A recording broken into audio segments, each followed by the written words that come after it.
back, Amy. We are thrilled to have you back for part 2, and we are in Breast Cancer Awareness Month. Thank you so much. It's great to be back with you. Is this is also Menopause Awareness Month? I feel like we should have broken those. Somebody should have broken those up into different months because they're both like heavy hitters. They deserve their own month. Yes. Sure, but hey, let's just go women's health. We're just glad to raise awareness and provide education, so that's awesome. Yes. Great. And I was talking to last year at this time, I was talking to Dr. Jessica Shepard, and we were talking about how we need to have like a color, because breast cancer has like the light pink. And then we were like, well, menopause should have a color. Clearly nothing happened. Maybe someone's named a color by now and I don't know. But anyhow, here we are. So a few things that I wanted to ask you kind of before we dive into this, lifestyle medicine, which is kind of our topic for today.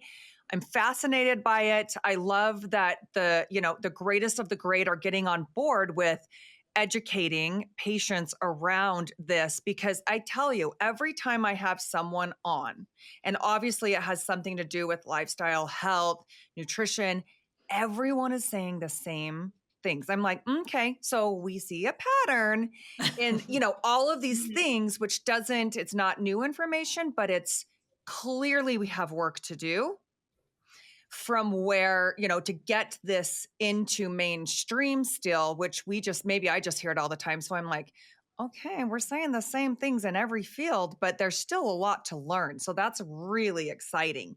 So I want to start with kind of some basic facts. So we talked about the different kinds of breast cancer last time.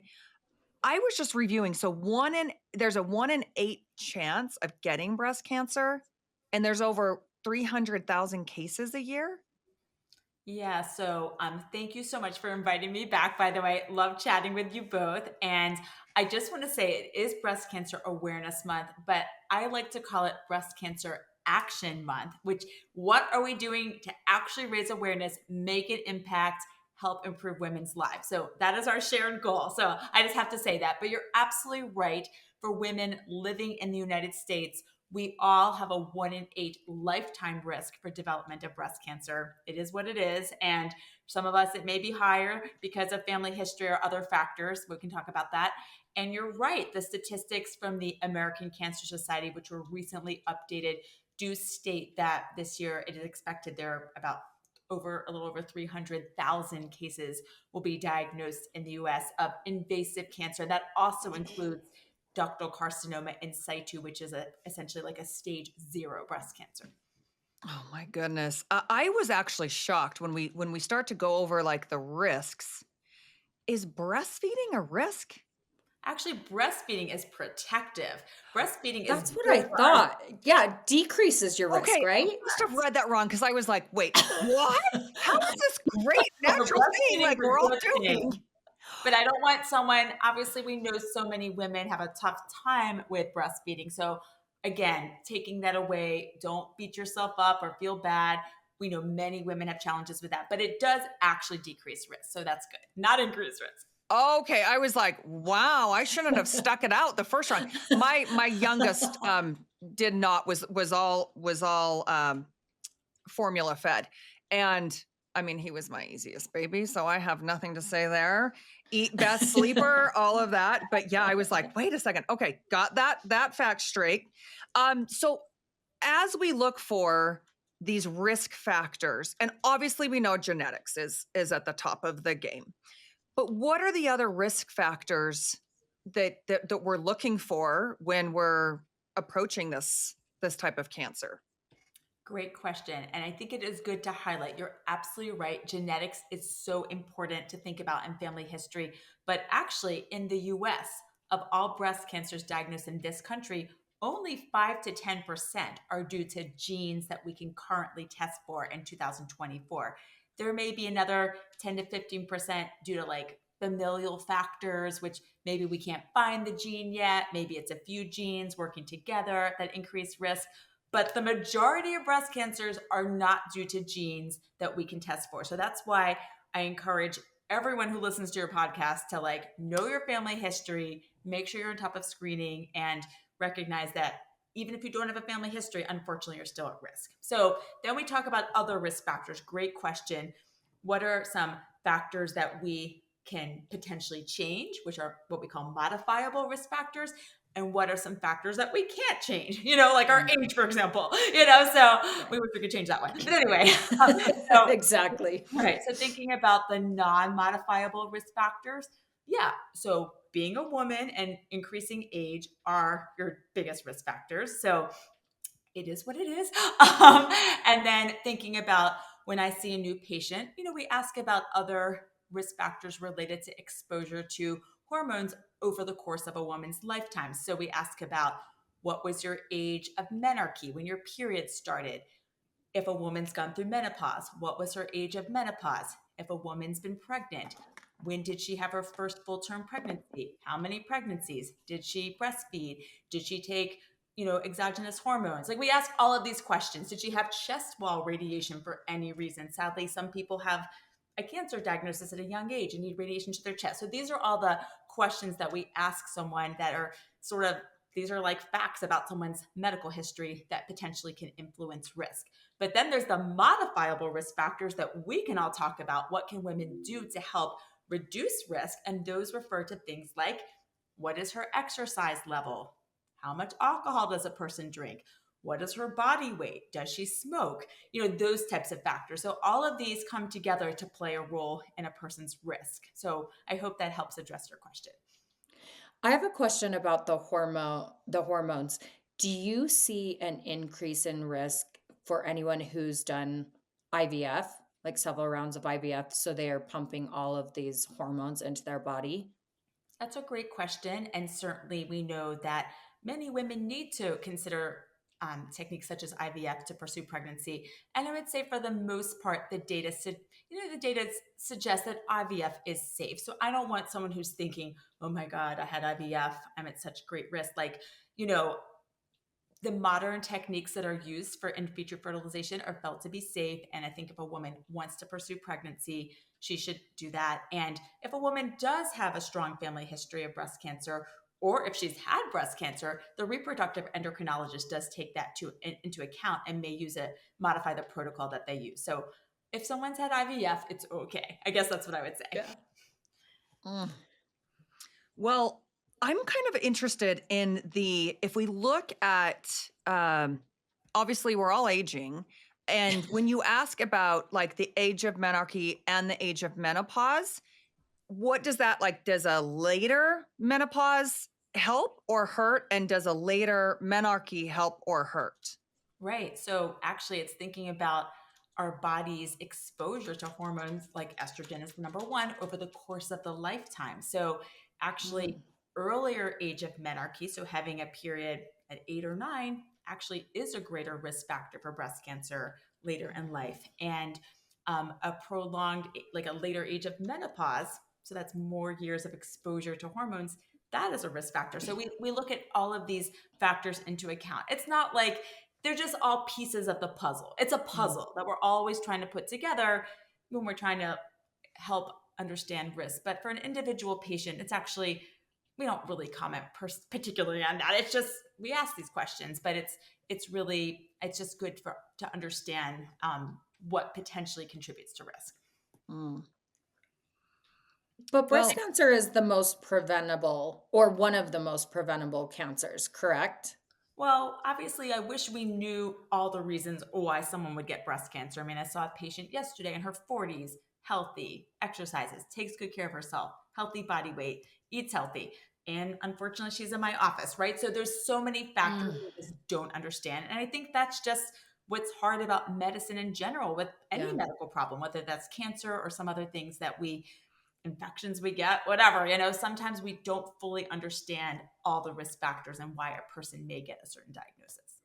Well, and environmental takes a big role in this, right? Yeah, we're learning more and more about environmental factors and cancer risk and, thinking about things like air pollution and, I hate to say it, our food environment when we think about our exposure to ultra processed foods, particularly here in the US with our sad diet, standard American diet, I which I know. know you both are providing education about that. So, there's lots of environmental factors that potentially are playing a role too. Plastics too. We're learning more and more about that.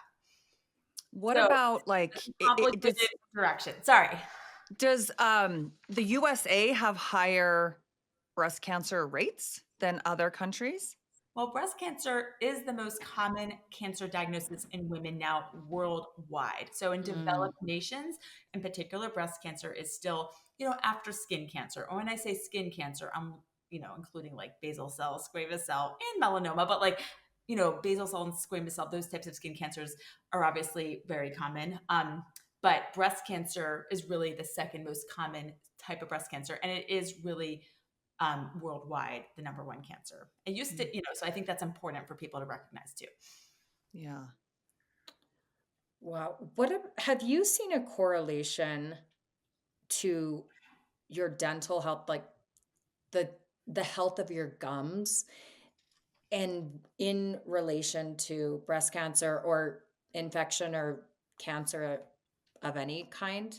Yeah, that's such an interesting question, thinking about oral health and cancer risk. Oh, I'm not particularly aware of a risk with breast cancer per se, Mhm. but I do think if you think about it, I mean, oral health, are we also thinking about our microbiome, which certainly is in all aspects of our GI tract, including our mouth, and Good all the way down? point. So, Yeah. I think that's an emerging field, like learning about the gut microbiome and certainly risk for many chronic diseases, including cancer. So I wonder in the next 10 years if we're going to learn more about that. So, but at It's such an present, I'm not aware of exciting. risk with breast cancer. Yeah, it is very exciting. Yeah, I love the whole gut microbiome. I mean, everyone's kind of coming to the party for it, but it's just like in its infancy. I mean, we're Mhm. just really scratching the surface of how that plays a part in everything. So I read this on one of your I don't know, in a blog or either listen to it in a podcast, but 40% of the risk factors for breast cancer are lifestyle related. I mean, that's almost half. It's huge. So reputable organizations like the American Cancer Society, American Institute of Cancer Research, when you look at large population data and try to understand contributing risk factors for breast cancer and other cancers, it is felt that up to 40% may actually be due to lifestyle factors. So these are risk factors that we can control. And so I think it's really important to highlight this. And actually, a great resource, which is on the American Institute of Cancer Research's website, aicr.org. They list this figure with like the top 10 recommendations for cancer prevention. And these are all lifestyle related. So, what can each of us do? What can we do to take action to hopefully lower our risk of cancer? And I'm happy to talk about those. And a lot of it is stuff we've already talked about. But um, I think it's really important for us to be aware that our lifestyle does potentially play a significant role in risk for cancer. Well, that's just alone. I mean, I'm like, if I have a Yeah. 40% less chance of getting breast cancer or any type of cancer just from my lifestyle, that's like, you know, good bets that if you're kind of on the fence of like, well, I may know, I know that substance abuse or, alcohol intake and smoking is probably not great. Well, we all know it's not great, but like if somebody were kind of on borderline there, it would be really easy if I heard these statistics to be like, all right, how important is this and how important it's going to be in 15, 20 years, if I keep going at the rate. We all have our vices, and it can be different things for different women. But let's talk about those areas of the lifestyle medicine and how we are helping, prevent, but then also helping, with the cancer survivorship after, and really seeing how that goes with your patients once they have come through breast cancer treatment and what that looks like. Yes, great. So just thinking about, I'm going to take a quick sip of water. Sorry.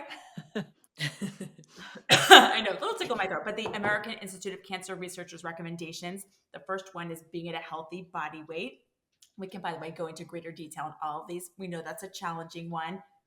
being physically active. Thank you for all the work you do to help us with that. But that is key when we think about cancer risk reduction. And then thinking about our diet. And there are many recommendations. Eating a diet rich in fresh fruits and vegetables, fruit, legumes, beans, whole grains, so important. Limiting the ultra processed foods that are so prevalent in our diet, the fast foods, all these things out here that we're exposed to in our environment here in the US, which are things we need to cut down on. Limiting red meat consumption and really eliminating a lot of these processed meats that we consume, and then thinking about limiting consumption of these sugar sweetened beverages. I know we all love to go to Starbucks, but like being mindful of what you're ordering there is so important. And then of course alcohol is key, limiting alcohol consumption. And then the last two are really focusing on, supplements unfortunately do not prevent cancer. We can talk a whole thing about that. And then breastfeeding is protective. So those are all listed on the AICR website. And these are all steps we can all take to help optimize our health in terms of our lifestyle to reduce risk of cancer. And they're also important for cancer survivors. So to follow these particular recommendations as well. It's tough. We just had a nutritionist on that lives in New Zealand, and she was like, our environment is just not set up for success. And I'm like, well, I've been to New Zealand and it's way better than what we're dealing with in America. Like, So true. all of these things. And I feel like, where a lot of women may be like, yeah, we get the message, but it's also hard. I see the other side, working one-on-one with women and in these groups where, the healthy relationships and the poor sleep and the stress, it's like, yeah, great. I don't want to have any of those things, but I have them. Yeah. And that's where it gets a little bit trickier to really work on that, because that not only helps with obviously reduction of cancer risk, but that helps with body composition, and that helps with our lifestyle there, and our how we're going to either lose weight or gain muscle. I mean, so it really comes full circle with everything that we do. So what do you tell your patients when they're struggling with any of these issues that are harder to tackle? Right. I mean, you raised such important points. Oh my goodness, you're absolutely right. I'm just gonna, when I first wanted to start some type of lifestyle medicine based program for my patients with breast cancer, I actually wanted to just, think about, let's talk about the diet and the exercise. But you're so right. There are so many components of our lifestyle, which is really what lifestyle medicine focuses on, that are key when we think about that, as you do in your programs too. Like, again, restorative sleep, so important. So many of us struggle with that. Thinking about social connection, the community, and you do that so beautifully with your programs. And I love that. That is so key to help anyone affect behavior change. Limiting risky substances such as alcohol. We could talk more about that. That's a tough one, but we really should focus on that since it is unfortunately a risk factor for cancer as well. And then talking about stress management, which you just alluded to, which is a challenge for so many of us, in particular women. We're juggling so many balls at the same time. And so we really need to address that too. And so all of these factors, social connection, and, I just highlight that again. I think it's so important and sometimes overlooked. So all of these factors are absolutely key to help us optimize our health. And really, like, where do you start? And I think, like what you would probably say, just pick one thing to start on. Yeah. Say that's sleep, or let's say it's trying to get more protein in your diet, maybe just for breakfast. Start with breakfast, but like just pick one thing, because you obviously can't tackle it all at the same time. Mm-hmm. What would you say is too much? How much is too much of alcohol? Because that's going to be the question. I feel like we live in this last decade where and especially since COVID, where we started having, like, women started having like these online wine parties, and it's pretty much alcohol is at almost every event that you go to Yeah. for adults. Anyway, that just reminds me of this a Seinfeld episode where George is trying to bring Pepsi, and he's like, "Why can't I bring Pepsi?" "Because we're adults, George." Uh, so, I mean, it's kind We're of ahead just of the like time. yeah, it's like embedded into our all of our activities in our social life, but Mhm. there is this pull kind of pulling back over the last I've seen it a lot over the last couple of years and still very new of like these non-alcoholic clubs Mhm. opening and a lot of mocktails on the so I feel like there is this kind of trend shifting where have we been using this for a crutch a little bit for some women. So what would you say? And I try to tell people like, okay, well, it's not like you have to eliminate everything. It's, everyone thinks they have to come in, okay, I can't have sugar anymore. I can't drink. Like this is going to be the, great fun life for me for the rest of the, Forever. second part of my life. But how much is too much? Or is there any guidelines there? Yes, such an important and timely question since it is Breast Cancer Awareness Month or Action Month, and actually just recently another big organization, the American Association of Cancer Research, AACR, another reputable organization, came out with this cancer progress report for 2024. And it did really highlight, not to be a downer, but that alcohol is a significant risk factor for 6 different types of cancer, including breast cancer, and also highlighted that over 50% of Americans are not even aware that alcohol, unfortunately, is a risk factor for cancer. And we think about women, you mentioned like, certainly over the pandemic and people socializing, even Zoom alcohol parties, things like that. Like, Mhm. so many women are so focused, like, on like eating organically and getting the exercise, but maybe drink 2 or 3 glasses of wine a night and don't even think anything of it. So I think it's important that we spread the message that alcohol is a cancer risk factor. It is what it is. So I'm going to cite one recommendation from another organization I like, the AICR, which I already referenced, American Institute of Cancer Research. You can drink, but just think before you drink. Why Yeah. are you having that glass of wine? So I'll just share a personal example. The other night, I was at a special dinner at an Italian restaurant honoring a colleague who unfortunately is leaving our hospital for another opportunity. And we were all celebrating, and there was a glass of red wine being poured for everyone. And I was like, I'm going to have this glass of red wine. I'm celebrating my colleague. It's a special occasion. And so I Mhm. enjoyed it. But would I do that like every single night when I'm at home having dinner? No, I don't think that's a good idea. So, especially for women, we really do need to be mindful of our alcohol intake. So, I think that's a really important message that we can spread through this podcast today. Yeah. That's a good tip to be mindful Yeah, and just think intent about it. Why am I have having a glass of intention alcohol? Do I need to behind have a it. second glass? Do I really need a second glass?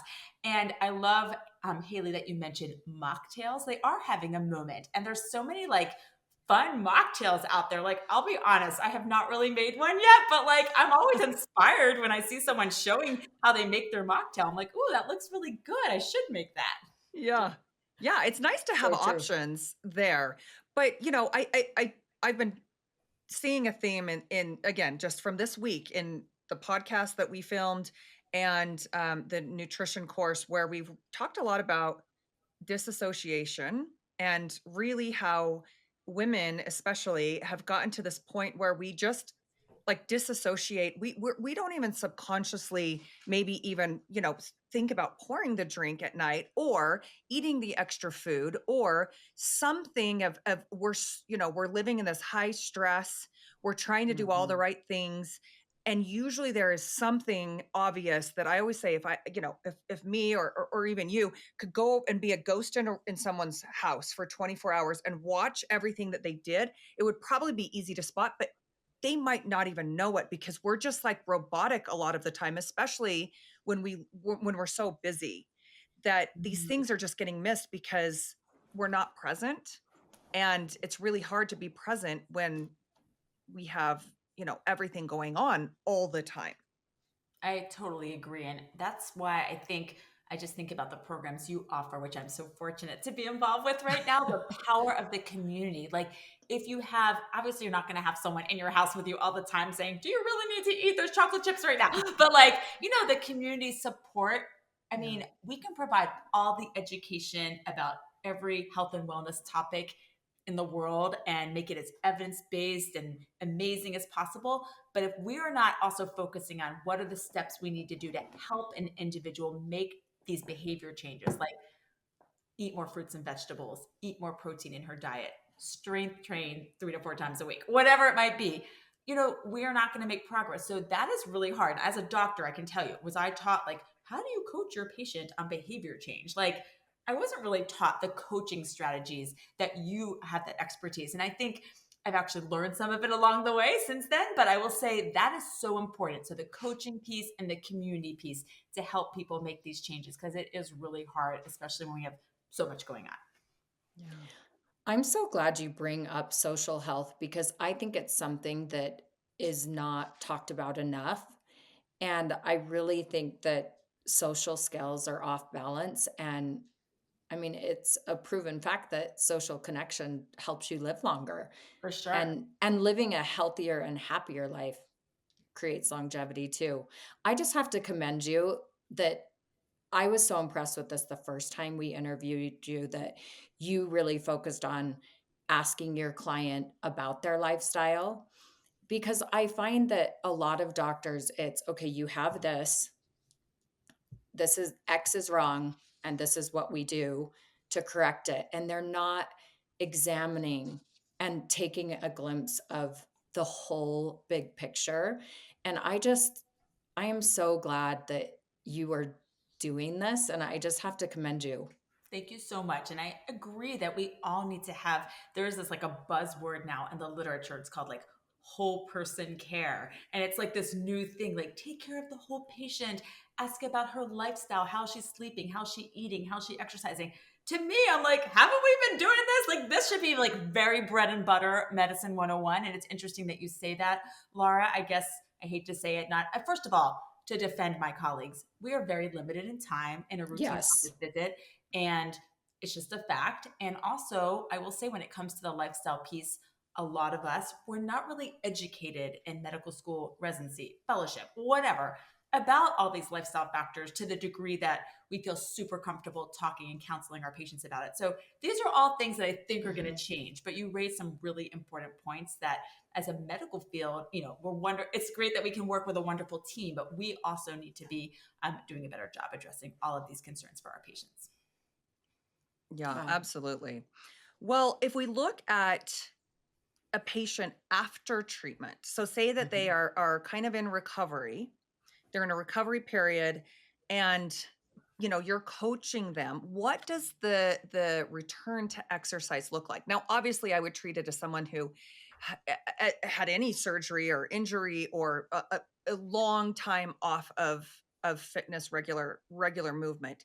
But are there any things that you would stay away from? Obviously, I'm thinking anything chest related.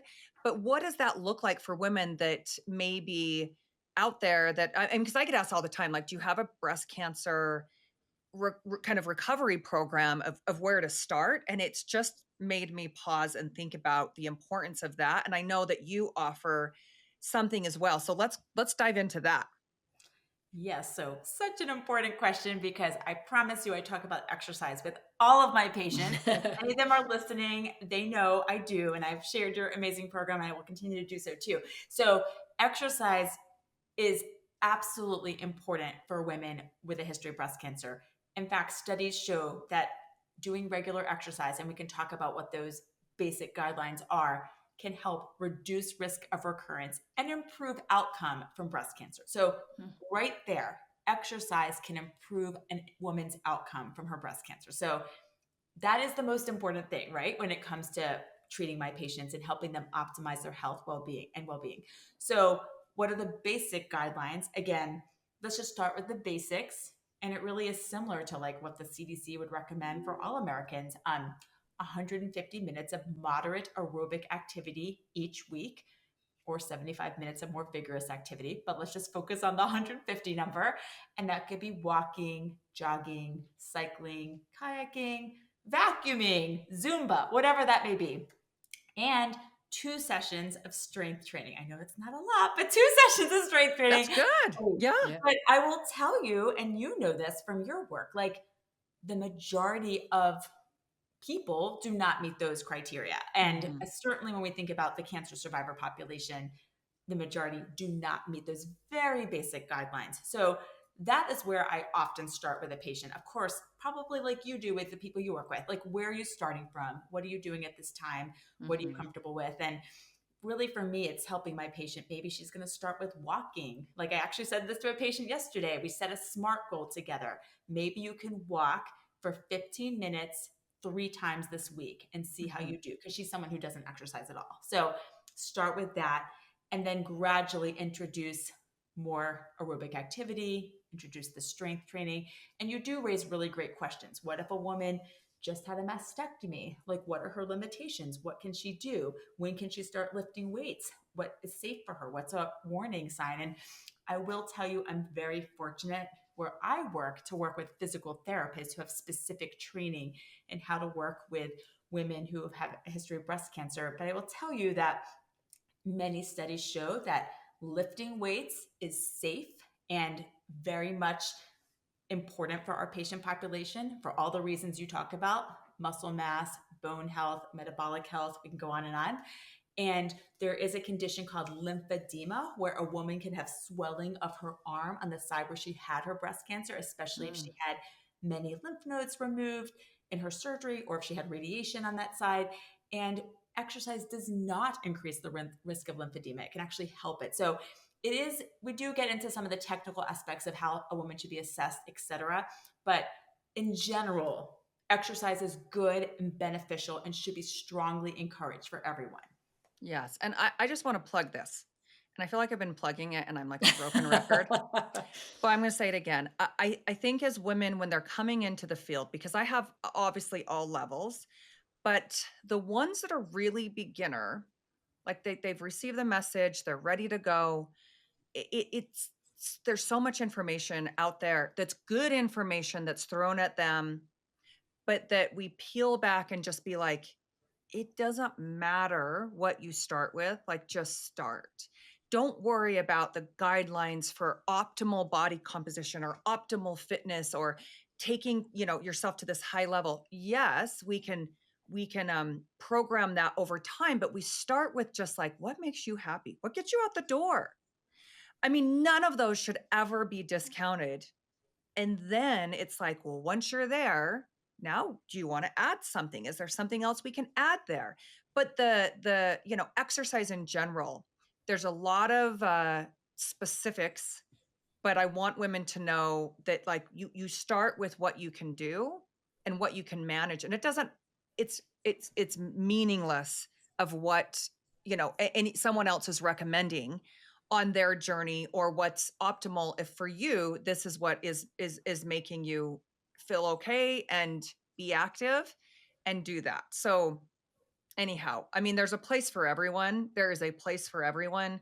And it's usually the very beginners that are very timid and just feel like, they don't have the confidence yet to really get out there and do a lot of things. So they should be doing just the bare minimum of what they can that they feel comfortable with. So I love let's that. talk about your path.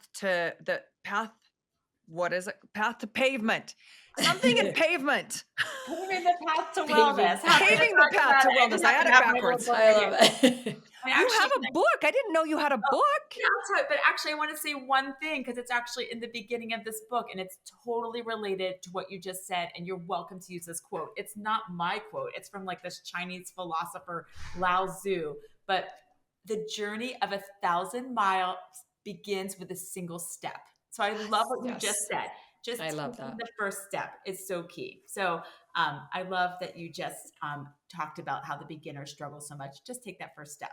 So Mhm. so yeah, paving the path to wellness. So this is a wonderful collaboration that began with my colleague, Dr. Beth Frady's 5 years ago. It's like hard for me to like fully wrap my head around. Wow. Like, really? 5 years? That's gone by really fast. But it's a lifestyle medicine based survivorship program for women with breast cancer who really want to learn about what we've been talking about, the evidence-based recommendations in terms of nutrition, physical activity, sleep, stress management, um, all of these topics after diagnosis of breast cancer. So we meet virtually and each week and go over each of these topics in great detail and also work together in a community setting to help people make these behavior changes.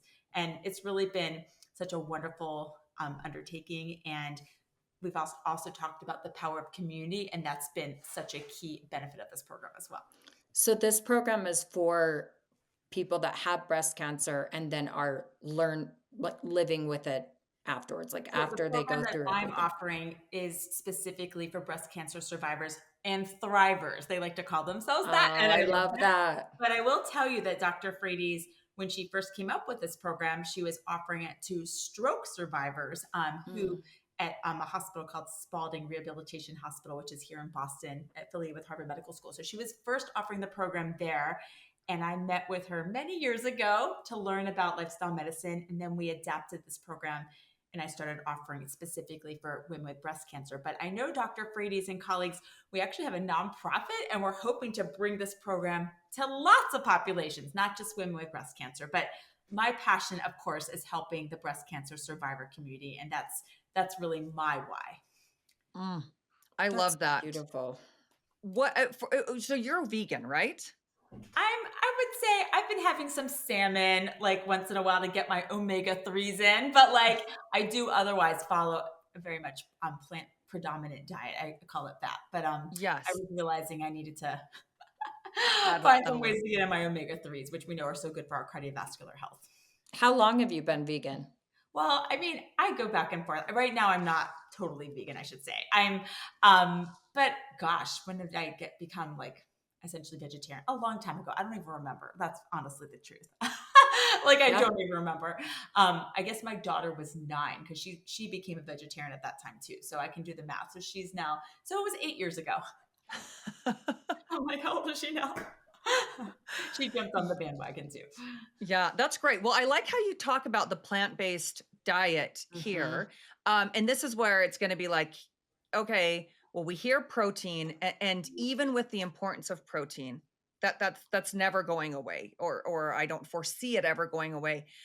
But if we look at the importance of that, it's hard for some women who start to change their diet and then it's really protein, muscle, like a muscle centric approach, which is a lot of protein to support the training, but then a lot of the good fruits and vegetables might get lost in the mix because we're so pro protein. So do you have any advice on that? Because, ideally we're all getting the 30 fruits and vegetables in a week and we're all having the right number of protein, but I mean in like real world, it's freaking hard. It I is. know. In fact, my colleague and I, shout out to my colleague, Chef Laura Klein, we taught a culinary medicine cooking class on Wednesday to a group of women with breast cancer. And we tried to do some education about nutrition along the way. And we talked about our favorite topic, gut microbiome, protein, fiber. And we did really talk about the challenge of getting in those 30 plants, Mhm. getting in your protein. So one of the things we made was this soup with lentils. Lentils are pretty awesome, by the way. My colleague, Chef Laura, showed there's like 5 different types of lentils, all these different colors. I don't even know if you know there's black lentils, there's yellow lentils. I was like blown away. I'm like, I need to go buy all of these pretty lentils because they're packed with protein. Like 1 cup of lentils has like 18 grams of protein, and they're packed with fiber. So you're getting fiber and protein when you have lentils, which are so yummy in a soup, or you can put them in a salad. So many things you can do. So that was a tip and trick we did share with our group because we all need to get at least 30 grams of fiber a day. And most of us are not getting that either. Not to stress us No, out. We talked about this So earlier, but true. it's important. very important. And that's the hard transition is like, that's what I see with women that go into like a fat loss, course with me is the fiber takes the hit because the plant and vegetables, like all of the plants take a hit. And so if we're just like, it really is, it seems like it's simple information, have a lot of variety of fruits and veg Mhm. and like have protein. We're like, okay, cool, but it's really hard to get all of those balances. But again, start somewhere. If you're eating 3 vegetables a week, the same ones, then maybe add a fourth. I mean, that's how I'm doing it because it's tricky to do it, especially when you're in limited time. You know, Yes. I definitely agree. It's tricky, and that's why I love that there's also you have this wonderful community so people can support each other and share ideas with each other and strategies. Yeah, That's awesome. I love that. And you know, we're running out of time here. I'm so sad. I feel like I where know. does the time go? I mean, we can't Well, have been talking for 40 minutes. I know, I I guess just we thought the have. same thing, but I do wanna just touch on one thing because it is Breast Cancer Awareness Month, just to remind people. So, screening, you're supposed to get a mammogram once a year, correct? Correct. And Current recommendations starting at age 40, unless you have a strong family history or other significant risk factors, and then you would talk with your doctor about potentially starting earlier. But a woman of average risk should be starting at age 40 and doing it every year. what do you think of the Pronovo scan? Am I saying it correctly? The full body Pronova scan? Um, if you're referring to like, I'm not sure specifically about that particular one, but if you're thinking about full body Yeah, the MRIs or things imaging. like that, again, I do not recommend testing like that because I will tell you, anytime you order as a doctor, anytime I order a scan on any Mhm, patient, I have to have a good reason why am I doing this? Because mhm, often there are incidental findings. And what does that mean? Something you will find that you were not looking for, and now you're going to go down that rabbit hole of chasing it, and it may or may not turn out to be anything of clinical significance. I'll give a mm, common example. I know we're short on time. Lung nodules. Lots of us have lung nodules. They're mhm, usually super tiny, 5 millimeters.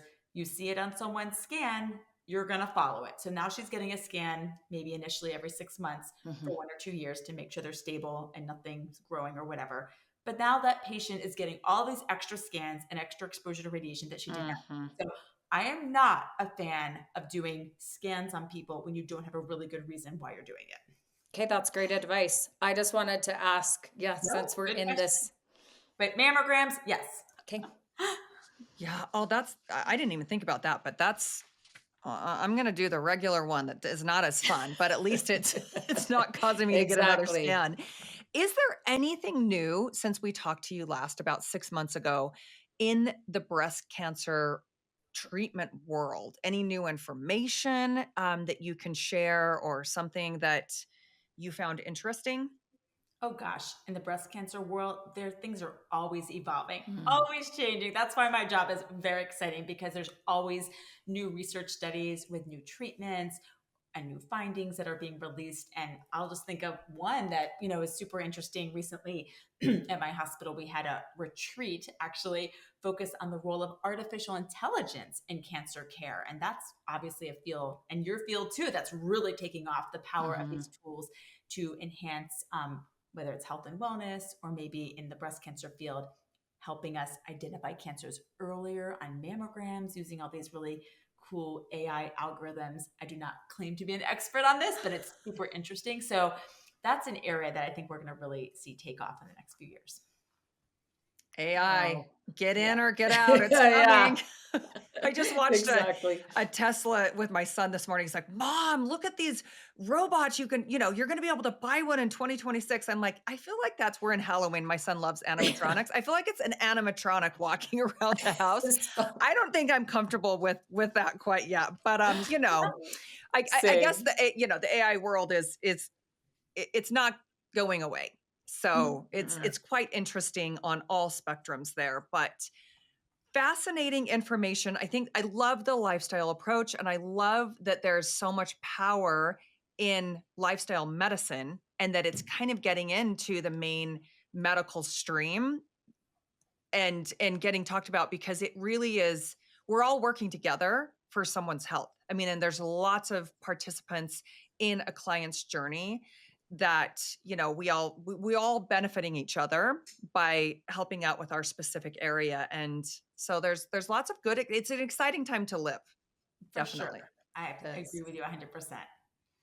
So Amy, can you tell us about is your book available? I didn't know that there was an actual book. Same. I'm like, we got to get the book. So this is a wonderful workbook that I was fortunate to collaborate with with Dr. Beth Frades and Dr. Michelle Tollefson. It's called Paving the Path to Wellness Workbook. It is on Amazon or on the publisher's site, healthylearning.com. And by the way, the proceeds do not go to me. They go to our nonprofit called Paving Wellness, and that's pavingwellness.org. But bottom line is, this is a great workbook that goes with our program. And I am working on one focused on breast cancer. And we also have one already written by my amazing colleague, Dr. Tollefson. She was the first author, focused on menopause. And by the way, you would love it. It's all about, it's somewhere over there in my house, but it's focused on lifestyle strategies to optimize our health during menopause, which is something that you're already an expert on. So, but I think you would love it, because she does focus a lot. We focus a lot about everything, but certainly exercise is key in that too. All right, I'm getting it. Same. Done. I feel like I order more books from podcasts. I know. It's going to be a gift from me. I'm sending it to you. So I all love of you. us, I am sending it to you. So I will do that, because you will absolutely love it. Oh, I'm so excited. Well, thank you so much for your time, Dr. Comander. It is always just a special treat to have you, especially during the month of breast cancer awareness and menopause month as well. So we kind of tackled two big women's health. Yes, women's health. So thank you so much for your time, and we will catch up with you soon. Thank you so much for the opportunity, and thanks for all the amazing work you do too. Thanks for listening. If you enjoyed this episode, please consider giving us a 5-star review and sharing the Body Pod with your friends. Until next time.